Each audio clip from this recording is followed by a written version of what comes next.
Continue करते हैं।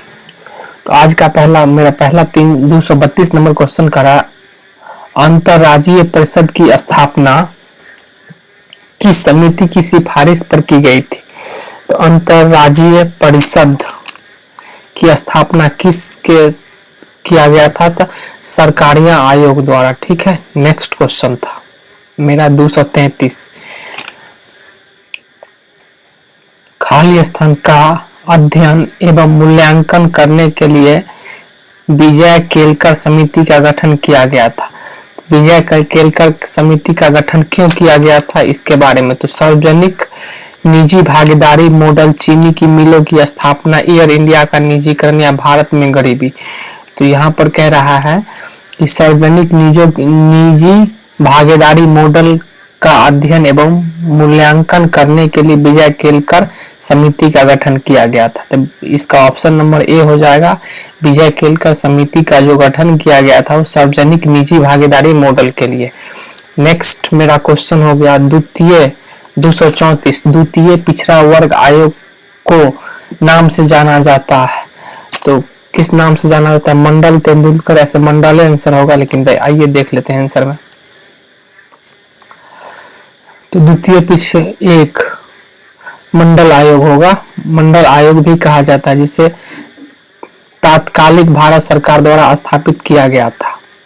Question number 235, विशिष्ट आवश्यकताओं पर प्रक्रियाओं के लिए सुप्रीम कोर्ट द्वारा निर्धारित दिशा निर्देश है, जिसका पालन पुलिस को किसी भी व्यक्ति को गिरफ्तार करने, हिरासत में लेने और पूछताछ करने के लिए करना पड़ता है। तो ये जो है डी के बासु, इसका जो बी आंसर होगा डी के बासु दिशा निर्देश। किसी व्यक्ति को जो अरेस्ट कर मतलब पुलिस जो गिरफ्तार करता है, उससे पहले डी के बासु दिशा निर्देश भारत के सर्वोच्च न्यायालय द्वारा पुलिस और न्याय एजेंसियों के लिए किसी भी व्यक्ति की गिरफ्तारी, हिरासत और पूछताछ के दौरान पालन करने के लिए निर्धारित विशिष्ट आवश्यकता और प्रक्रिया है।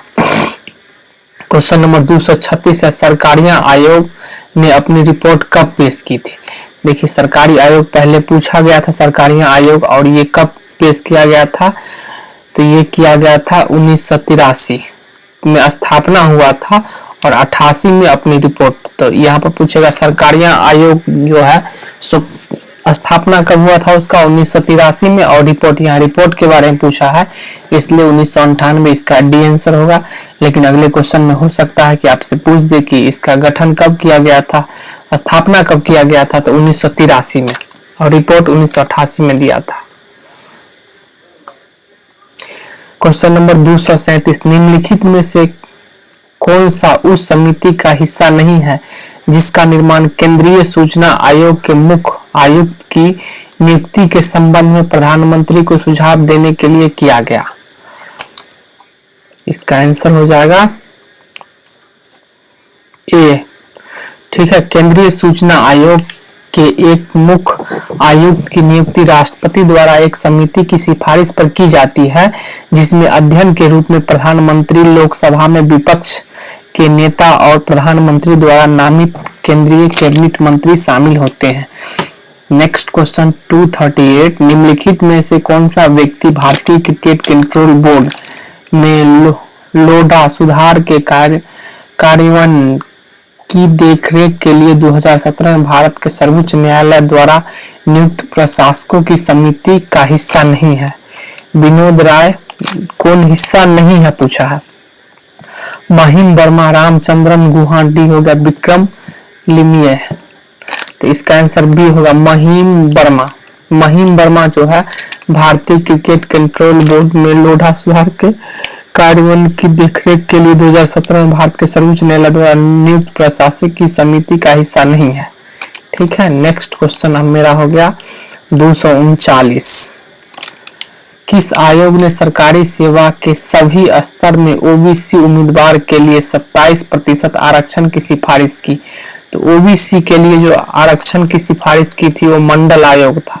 तो हम देखते आ रहे हैं कि मंडल आयोग से क्वेश्चन बार बार आ रहा है, तो एक बार मंडल आयोग को डिस्कस कर लेते हैं। आइए, मंडल आयोग है क्या? मंडल आयोग ने सरकारी सेवा के सभी स्तरों में ओबीसी उम्मीदवार के लिए 27% आरक्षण की सिफारिश की। आयोग ने सिफारिश की कि केंद्र सरकार और सार्वजनिक क्षेत्र के उपक्रम के तहत ओबीसी के सदस्य को नौकरियां के लिए 27% आरक्षण दिया जाए। क्वेश्चन नंबर 240 है, 1979 में द्वितीय पिछड़ा वर्ग आयोग का नेतृत्व किसके द्वारा किया गया था? तो किसके द्वारा किया गया था? बीपी मंडल के द्वारा। ठीक है, नेक्स्ट इसका आंसर नंबर बी हो जाएगा। नेक्स्ट क्वेश्चन पे चलते हैं। अब संसद से सर्वोच्च न्यायालय के पहले ऐसे न्यायाधीश का नाम बताइए जिसके विरुद्ध स्वतंत्र भारत की स्वतंत्रता में महाभियोग का प्रस्ताव पेश किया गया। ऐसा कौन न्यायाधीश था उसके बारे में पूछा जिसके बारे में इम्पीचमेंट लगा था, मतलब जस्टिस रामास्वामी। जस्टिस रामास्वामी भारत के सर्वोच्च न्यायालय के पहले न्यायाधीश थे जिनके खिलाफ स्वतंत्र भारत में निष्कासन की कार्यवाही शुरू की गई थी। हटाने की कार्यवाही का सामना करने वाले अन्य न्यायाधीश कलकत्ता उच्च न्यायालय के सौमित्र सेन, सिक्किम उच्च न्यायालय के मुख्य न्यायाधीश दिनाकर थे। क्वेश्चन नंबर 243, भारत के राष्ट्रपति और उपराष्ट्रपति की मृत्यु के मामले में भारत के राष्ट्रपति के रूप में कार्य करेगा। अगर भारत और के राष्ट्रपति और उपराष्ट्रपति का देहांत हो जाता है मृत्यु के मामले में, तो कौन भारत का ये करेगा? तो भारत के मुख्य न्यायाधीश। इसका ऑप्शन नंबर सी हो जाएगा आंसर। नंबर मेरा 244, यदि भारतीय राष्ट्रपति इस्तीफा देना चाहता है तो वह खाली स्थान अपना इस्तीफा सौंपेगा। तो भारत का राष्ट्रपति जो अपना इस्तीफा देना चाहता है तो किसको देगा? तो भारत के उपराष्ट्रपति को। राष्ट्रपति किसको देगा? उपराष्ट्रपति को, इसलिए इसका आंसर बी हो जाएगा। नेक्स्ट क्वेश्चन पे चलते हैं। 245, 1975 से 1977 के बीच आपातकाल के दौरान भारत के प्रधानमंत्री कौन थे? तो इस टाइम 75 से 77 के बीच इंदिरा गांधी जो था इंदिरा गांधी जो था प्राइम मिनिस्टर था। नेक्स्ट क्वेश्चन है, लोकसभा में मनोनीत सदस्य की संख्या अधिकतम होती है। लोकसभा में राष्ट्रपति जो मनोनीत संख्या करता है वो एंग्लो इंडियन को करता है, और लोकसभा में कितना करता है? तो 2 करता है। राज्यसभा में पूछ देगा तो 12 करता है। तो इसका आंसर डी होगा। ठीक है ना। निचले सदन की अधिकतम शक्ति 252 है, 552 है, जिसमें 530 सदस्य राज्य से आते हैं। निचले सदन मतलब संसद का अधिकतम सीट 552 है, जिसमें 530 राज्य से आते हैं, 20 सदस्य केंद्र शासित प्रदेश से, और 2 सदस्य जो है वो राष्ट्रपति एंग्लो इंडियन के समुदाय के नामित करते हैं। नेक्स्ट क्वेश्चन 247, संसद के सदनों को बुलाने की शक्ति खाली स्थान किसके पास है? संसद के सदनों को बुलाने की शक्ति राष्ट्रपति के पास है। इसका ऑप्शन नंबर डी हो जाएगा। ठीक है। भारत की संसद में सम्मिलित है, भारत के संसद में सम्मिलित है, भारत के संसद में तो राष्ट्रपति, लोकसभा तथा राज्य का परिषद। लोकसभा तथा राज्य का परिषद। इसका आंसर होगा ऑप्शन नंबर ए, राष्ट्रपति लोकसभा में सम्मिलित है। तो लोकसभा राष्ट्रपति है ही, लोकसभा है ही, राज्य का परिषद जो है वो भी रहता ही है। तो अगला क्वेश्चन 249, निम्न में से किसे लोकप्रिय कक्ष कहा जाता है? लोकप्रिय कक्ष किसे कहा जाता है? तो इसका आंसर होगा लोकसभा को लोकप्रिय कक्ष कहा जाता है, इसलिए इसका ऑप्शन नंबर डी सही होगा। नेक्स्ट क्वेश्चन 250 क्वेश्चन पर हम लोग आ चुके हैं। राष्ट्रपति के चुनाव से संबंधित सभी विवादों एवं शंकाओं की जांच करने एवं निर्णय लेने की शक्ति खाली स्थान निहित है। तो राष्ट्रपति के चुनाव या जांच जो करेगा वो सर्वोच्च न्यायालय करेगा, सुप्रीम कोर्ट करेगा। इसका आंसर सी हो जाएगा। 251, संसद के दोनों सदनों के संयुक्त सत्र की अध्यक्षता कौन करेगा? ये भी लोकसभा स्पीकर करेगा। इसका आंसर बी होगा। तो याद रखिएगा, क्वेश्चन है संसद के दोनों सदनों के संयुक्त सत्र की अध्यक्षता कौन करेगा? तो इसका ऑप्शन बी हो जाएगा, लोकसभा स्पीकर करेगा। भारतीय संविधान के अनुच्छेद 108 आर्टिकल 108 के अनुसार संसद की संसद की संयुक्त बैठक राष्ट्रपति द्वारा बुलाई जाती है और इसकी अध्यक्षता अध्यक्ष द्वारा की जाती है। Next question 252। भारतीय संविधान के अनुच्छेद 100 का 3 के तहत लोकसभा की एक बैठक के लिए कार्यसाधक गण पूर्ति सदस्यों की कुल संख्या का खाली स्थान होना चाहिए। तो 1 का 10वां हिस्सा। तो इसका आंसर ए हो जाएगा।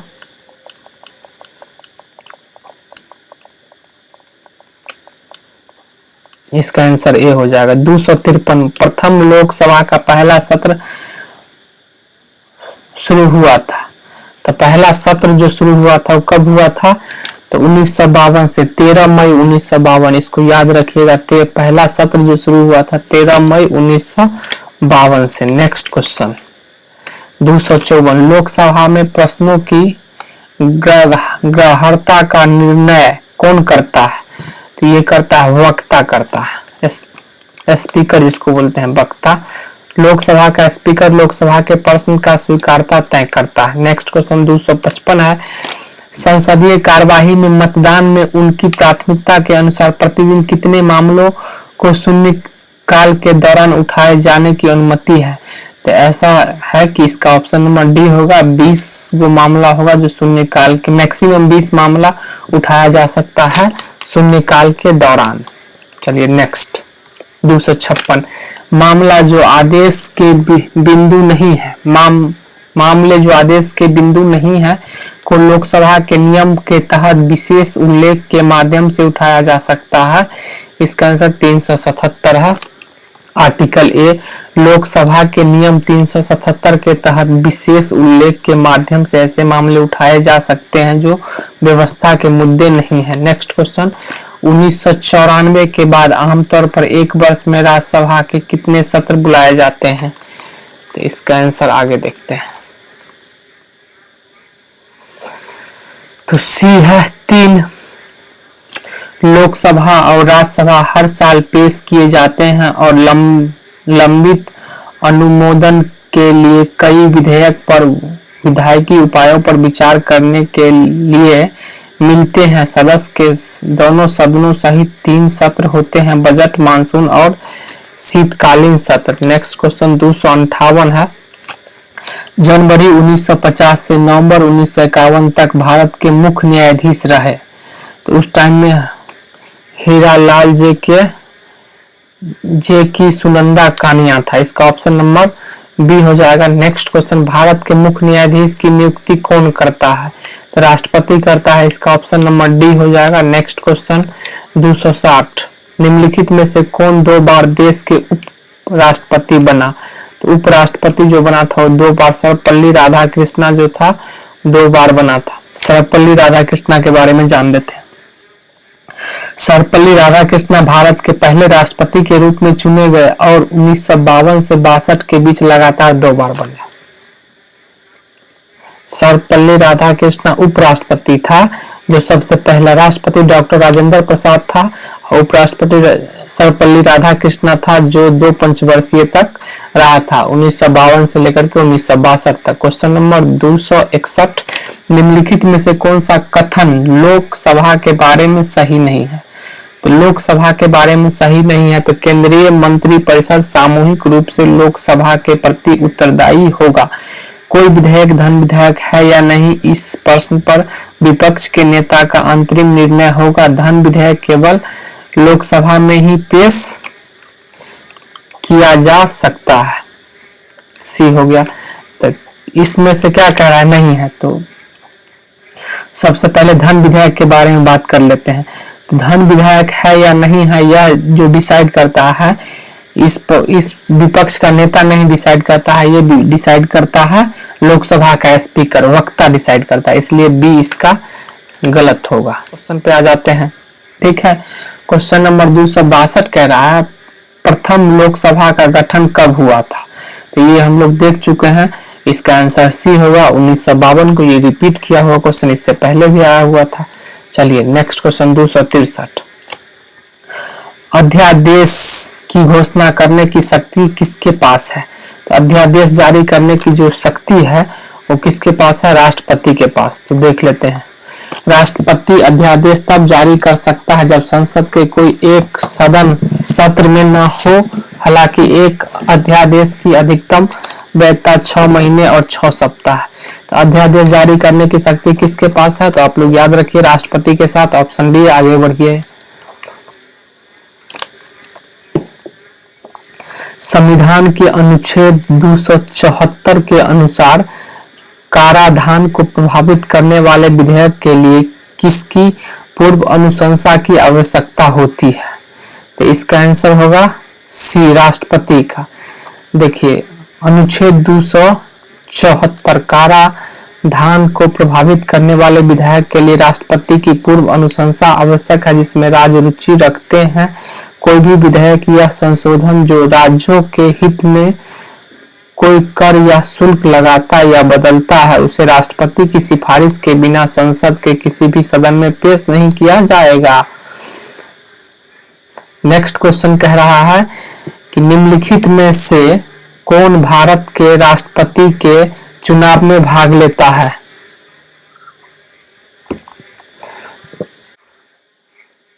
इसका आंसर ए होगा, संसद के दोनों सदन एवं राज्य के विधान सभाओं के निर्वाचित सदस्य। तो इसका ऑप्शन ए होता है, संसद के दोनों सदन एवं राज्य के विधान सभाओं के निर्वाचित सदस्य। नेक्स्ट क्वेश्चन है 265 का आंसर होगा ये। नेक्स्ट क्वेश्चन होता है, ये देखिए 266 नंबर क्वेश्चन। भारतीय संसद के ऊपरी सदन को नाम से जाना जाता है। ऊपरी सदन को राज्यसभा के नाम से जाना जाता है। इसका बी आंसर होगा। नेक्स्ट, लोकसभा में अविश्वास प्रस्ताव पारित होने पर किसे इस्तीफा देना पड़ता है? तो फिर उस टाइम जो मंत्री परिषद होता है, इसका आंसर सी होगा। जो मंत्री परिषद होगा उसको मतलब क्या करना होता है? इस्तीफा देना होता है। 268 नंबर क्वेश्चन, खाली स्थान की स्वीकृति प्राप्त होने के बाद ही संसद द्वारा पारित कोई अधिनियम कानून बनता है। तो राष्ट्रपति के द्वारा। इसका ऑप्शन नंबर बी होगा। नेक्स्ट आगे बढ़ते हैं। क्वेश्चन नंबर 269, भारत के राष्ट्रपति के चुनाव में से कौन भाग नहीं लेता है? तो भाग नहीं लेता है संसद के मनोनीत सदस्य। इसका आंसर डी हो जाएगा। ठीक है, नेक्स्ट क्वेश्चन चलते हैं। लोकसभा और राज्यसभा के संयुक्त सत्र की अध्यक्षता कौन करता है? तो लोकसभा स्पीकर। इसका आंसर ए होगा। निम्नलिखित खाली स्थान लोकसभा के कार्य का आचरण एवं कार्यवाही नियमों का खाली स्थान में संसद के समक्ष औपचारिक प्रस्तावना लगाना शामिल नहीं है, इसलिए कोई मतदान नहीं करता है। इसका ऑप्शन नंबर डी होगा। 193 याद कर लीजिए क्योंकि देखें बहुत रिपीट होते हुए।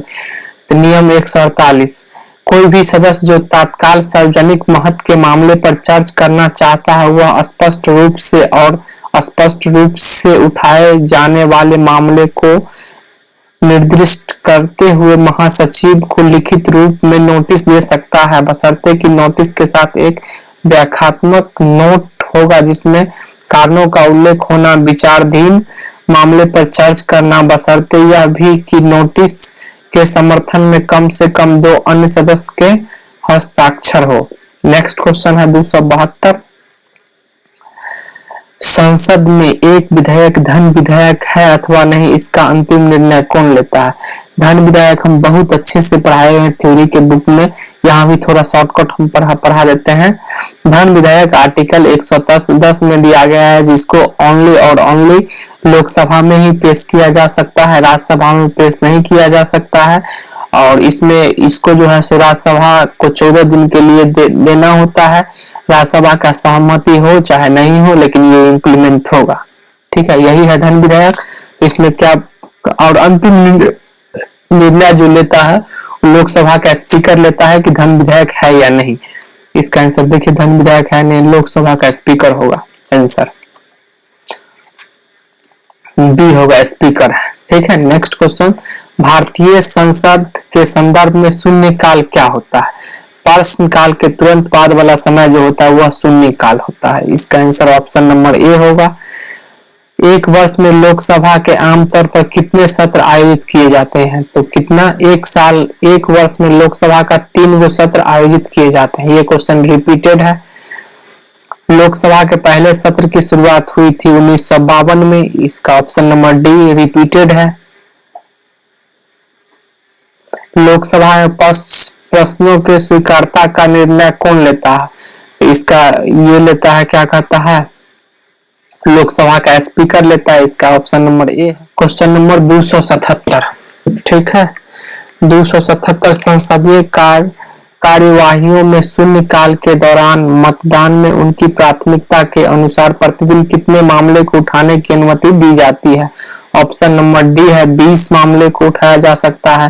प्रश्नकाल के तुरंत बाद वाला समय को शून्यकाल कहा जाता है, ठीक है। इसका डी हो जाएगा। नेक्स्ट पे चलते हैं। निम्नलिखित में से किस संसदीय समिति का कोई भी सदस्य राज्यसभा में नहीं होता है? तो प्रकलन समिति जो है सबसे बड़ी समिति है, उसका कोई भी सदस्य राज्यसभा में नहीं होता। उसमें टोटल सदस्य की संख्या होती है 30, जो हर साल लोकसभा द्वारा चुने जाते हैं। इसके सदस्य में से केंद्र सरकार के बजट अनुमानों की जांच करने के लिए। नेक्स्ट क्वेश्चन 279 है। भारतीय संविधान की 10वीं अनुसूची के तहत लोकसभा के किसी भी सदस्य की अयोग्यता से संबंधित किसी भी मुद्दे पर अंतिम निर्णय के द्वारा लिया जाता है। अनुसूची 10 में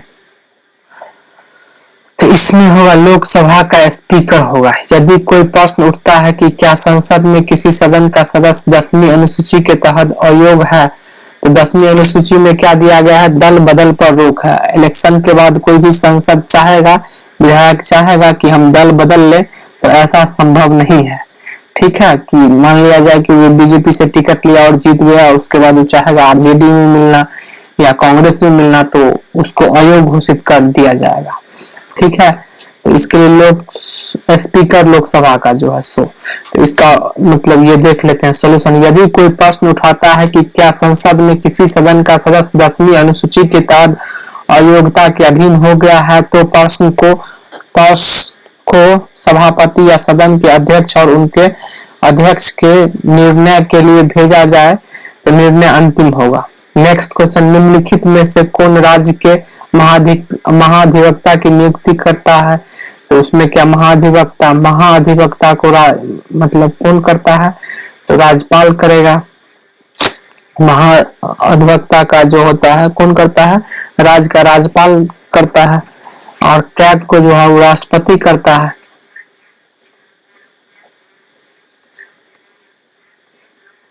281 नंबर क्वेश्चन पे आ जाते हैं। नीचे दिए गए कथनों में से कौन सही है? कोर्ट मार्शल द्वारा दिया गया सजा या सजा के संबंध में माफी देने की शक्ति राज्यपाल के पास नहीं है। कोर्ट मार्शल द्वारा दिया गया सजा या सजा के संबंध में माफी देने की शक्ति राष्ट्रपति के पास नहीं है।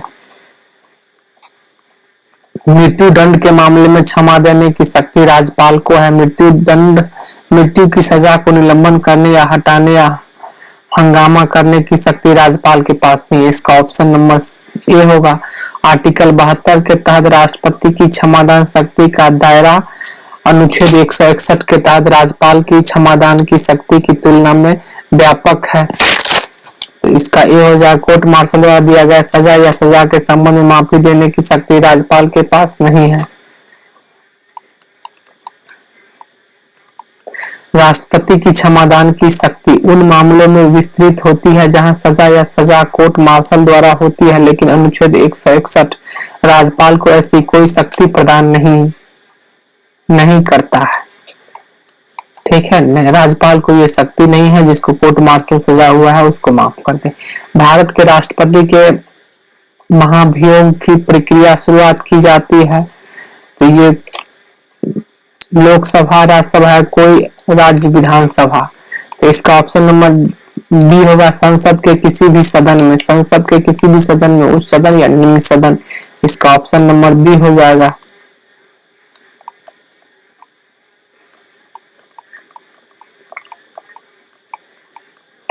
(283) नंबर क्वेश्चन है। कौन राष्ट्रपति के आकस्मिक अवकाश के दौरान राष्ट्रपति के रूप में कार्य करता है? जो राष्ट्रपति की मृत्यु के कारण उत्पन्न होता है। तो ये भारत के मुख्य न्यायाधीश होगा या उपाध्यक्ष होगा। तो कह रहा है कि कौन राष्ट्रपति के आकस्मिक अवकाश के दौरान राष्ट्रपति के रूप में कार्य करता है, जो राष्ट्रपति की मृत्यु के कारण उत्पन्न होता है। तो उपाध्यक्ष होगा। इसका ऑप्शन नंबर बी होगा। राष्ट्रपति की मृत्यु का कारण उत्पन्न होने वाली आकस्मिक रिक्तियां के दौरान उपराष्ट्रपति के रूप में कार्य करता है। उपराष्ट्रपति होगा तो उपराष्ट्रपति यहाँ लिखना चाहिए। इसका ऑप्शन नंबर बी, लेकिन ऑप्शन में उपाध्यक्ष नहीं उपराष्ट्रपति होना चाहिए, ऑप्शन बी है। निम्नलिखित में से किसे महाभियोग की प्रक्रिया से पद से हटाया जाता है? भारत के राज्यपाल, भारत के प्रधानमंत्री, भारत के मुख्यमंत्री, राष्ट्रपति। इसका ऑप्शन नंबर डी हो जाएगा। भारत के राष्ट्रपति द्वारा राज्यसभा के कितने सदस्य को नामित किया जाता है? तो राज्यसभा में जो राष्ट्रपति से नामित करता है वह 12 गो सदस्य को नामित करता है। लोकसभा में 2 गो सदस्य को नामित करता है, इसलिए इसका ऑप्शन नंबर डी होगा। नेक्स्ट, निम्नलिखित में से कौन सा वाक्य सत्य है? राष्ट्रपति अपना इस्तीफा लोकसभा स्पीकर को सौंपता है। गलत है ये। राष्ट्रपति अपना मतलब ये जो है सौंपता है उपराष्ट्रपति को। राष्ट्रपति अपना इस्तीफा उपराष्ट्रपति को सौंपता है, इसलिए ऑप्शन नंबर बी सही है। नेक्स्ट क्वेश्चन, निम्नलिखित में से कौन सा वाक्य सही है? उपराष्ट्रपति राज्य के विधान परिषद को भंग कर सकता है। उपराष्ट्रपति नहीं, ऐसा नहीं है, उपराष्ट्रपति नहीं कर सकता। राज्यपाल राज्य की विधानसभा को भंग कर सकता है। लोकसभा के स्पीकर लोकसभा को भंग कर सकता है। राष्ट्रपति राज्यसभा को भंग कर सकता है, इसलिए इसका आंसर नंबर बी होगा। राज्यपाल राज्य के विधानसभा को भंग कर सकता है, इसलिए ऑप्शन नंबर बी होगा। नेक्स्ट क्वेश्चन, निम्नलिखित में से कौन सा वाक्य राज्यसभा के विषय में सही नहीं है? इसके पास वे शक्तियां हैं जो केंद्र के विरुद्ध राज्य के अधिकार की रक्षा करती है। यह धन विधेयक को संशोधन कर सकती है। इसका ऑप्शन नंबर बी, धन विधेयक को राज्यसभा संशोधन नहीं कर सकती है। धन विधेयक को ओनली लोकसभा संशोधित करती है, जो आर्टिकल 110 में दिया गया है। इसके लिए इसका आंसर नंबर बी होगा। नेक्स्ट क्वेश्चन, भारत का राष्ट्रपति कितने वर्ष के लिए पद धारण करता है? तो 5 वर्ष के लिए राष्ट्रपति भी धारण करता है, उपराष्ट्रपति भी 5 वर्ष के लिए करता है। उसके बाद चलिए उससे ज्यादा मत जानिए। 290 नंबर क्वेश्चन, भारत में किस वर्ष 2 सदनों वाली प्रथम निर्वाचित सदस्य अस्तित्व में आया था? तो ये 1952 में। भारत में किस वर्ष 2 सदनों वाली प्रथम, ये पंचवर्षीय पूछ ले या ये पूछ ले, 1952 में। 17वीं लोकसभा के प्रोटेम स्पीकर के रूप में किसे चुना गया? वीरेंद्र कुमार को। इसका ऑप्शन नंबर सी। थोड़ा इसका और देख लेते हैं। वीरेंद्र कुमार 17वीं लोकसभा के प्रोटेम स्पीकर चुना गया। प्रोटेम स्पीकर अस्थायी स्पीकर होता है, जो आम चुनाव के बाद संसद के निचले सदन की पहली बैठक की अध्यक्षता करता है। इसके अलावा उस बैठक की अध्यक्षता करता है जिसमें स्पीकर और डिप्टी स्पीकर चुने जाते हैं, क्योंकि यह एक नवगठित संसदन है। नेक्स्ट क्वेश्चन है 292। लोकसभा में 552 सदस्य में से राज्यों का प्रतिनिधित्व कितना करता है? तो ये भी क्वेश्चन रिपीटेड है।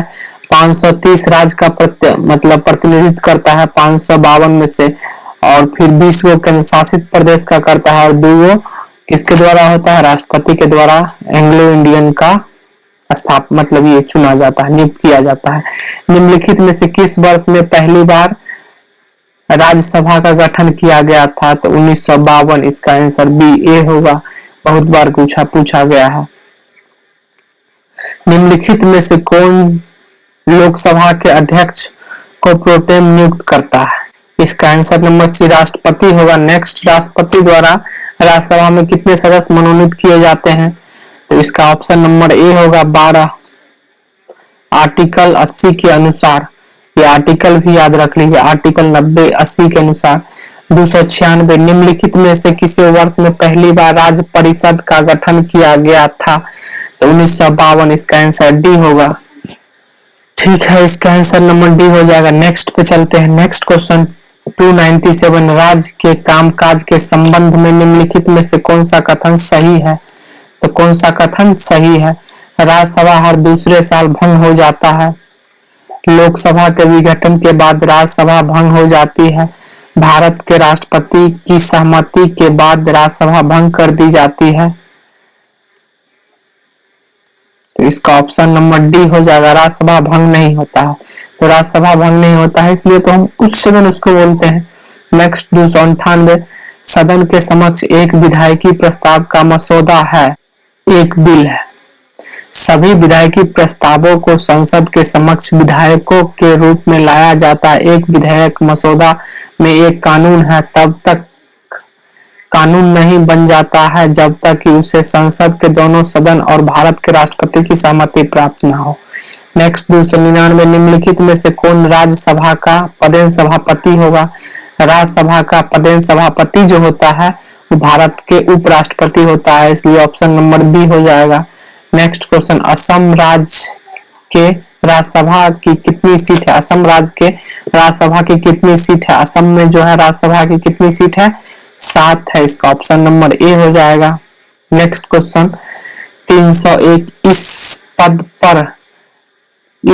पर निर्वाचित किए जाने की तारीख, जिस लोकसभा में उसका निर्वाचन किया गया हो से लेकर उसे भंग होने के बाद नई लोकसभा की प्रथम बैठक के ठीक पहले तक इस पर आसीन रहता है संसदीय मामलों के मंत्री सभापति।